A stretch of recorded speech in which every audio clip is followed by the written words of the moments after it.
સુરતમાં હત્યાનો સિલસિલો યથાવત હોય તેમ વેસુમાં વહેલી સવારે બુટલેગરની હત્યા કરાતા ચકચાર મચી જવા પામી છે।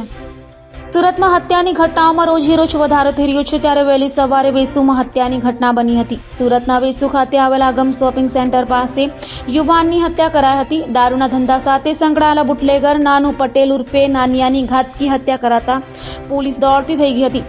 તો છેલ્લા કેટલાક દિવસમાં સુરતમાં 6 જેટલી હત્યાની ઘટનાઓ બની હોય, જેને લઈ સુરતમાં જંગલ રાજ ચાલી રહ્યો હોવાનું લોકોને અભિભૂત થઈ રહ્યું છે। ત્યારે સુરતમાં થતી હત્યા સહિતની ઘટનાઓને પોલીસ અટકાવશે કે કેમ તે જોવું રહ્યું। મારું નામ ડેનિશભાઈ અરવિંદભાઈ પટેલ, આંબા ગામમાં રહેવાનું। શું ઘટના બની છે સાહેબ, અમે રહેવાના આગમ પર રોજના ચા પીવા આવે। 2 દિવસ સાથે થાય અને 3 દિવસ અલંગ નહીં આવ્યો, તો 2 દિવસ ચા પીધી અમે ને અમારા શખ્સ સાથે મેં બેહેલા હતા। અમે 3 શખ્સો આવી ને એને ચપ્પાને ઘા મારવાની ચાલુ કરી દીધું। એક શખ્સો મને ઘેરી વલ્લાવતા 2 જણા થઈને મારી દીધું એને ઘા। મારવાનું કારણ શું? એનું મારવાનું કારણ તો નહીં કહો સાહેબ, આજે ચા પી આવ્યો, કાલે તો નીકળી ગયેલો, ચા નહીં પીધી, આજે જ આવ્યો એ ભાઈ મારી। જે મૃતક છે શું વ્યવસાય કરતા હતા? એ વ્યવસાય ખેતી કંઈ કરતા નહીં હતા, ખેતી કામ કરતા હતા। નાનુભાઈ ખેતી જ કરતા હતા, પણ એ સવારના રોજના આગમ પર ચા પીવા આવે। કઈ જૂની અદાવત એવું કંઈ? ના, એવું જૂની અદાવત તો કંઈ નથી। મારનાર શખ્સો કોણ છે? પરિચિત છે કે પછી? ના, એ તો હવે મને નથી ખબર। કેટલા લોકોએ હુમલો કર્યો? 3 જણાએ હુમલો કર્યો।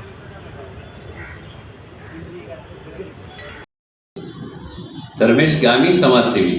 ધર્મેશભાઈ, પાછલા 2-3 દિવસમાં શહેરમાં હત્યાની 7 જેટલી ઘટનાઓ સામે આવી છે, શું કહેશો?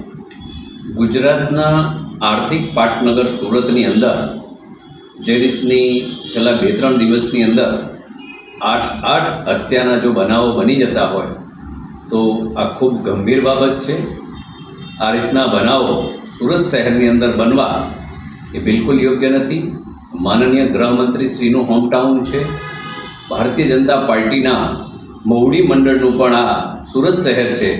જ્યારે 80 લાખની વસ્તી હોય અને આ વસ્તીની સુરક્ષા માટે પોલીસની જવાબદારી હોય, પરંતુ પોલીસના મેન વડા એટલે કે કમિશનર જો 2-2 મહિનાથી હોય જ નહીં, તો આ હત્યા કરનાર લોકોને પાસા સુધીની સજા કોણ કરશે?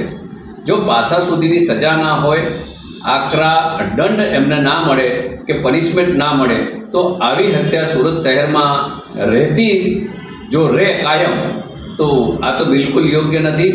એટલે જલ્દીમાં જલ્દી પોલીસ કમિશનરની નિમણૂક કરે અને આવા જે કંઈ બેફામ બનેલા લોકો હોય એમના પર કડક રીતે કાર્યવાહી કરવા માટે માનનીય મુખ્યમંત્રીશ્રીને મારું એક જ કહેવું છે કે આપ સુરતને જલ્દીમાં જલ્દી પોલીસ કમિશનર શ્રીની ભેટ આપો, જેથી કાયદો અને વ્યવસ્થા જે બગડી રહી છે અને જે એક સુરતનું નામ છે શાંતિ માટેનું, એ ન ખરાબ થાય। અને આ યુપી અને બિહાર જેવી સ્થિતિ જો ગુજરાતની અંદર સુરતમાં થાય તો આ આપણા બધા માટે કલંકરૂપ કહેવાય। હત્યાની ઘટનાથી શહેરની જનતાઓ ધૂળી છે, ક્યાંક ડરનો માહોલ છે, ઇલેક્શનનો પણ માહોલ છે, અને આવી ઘટનાઓ કેટલી ગંભીર બાબત કહેવાય?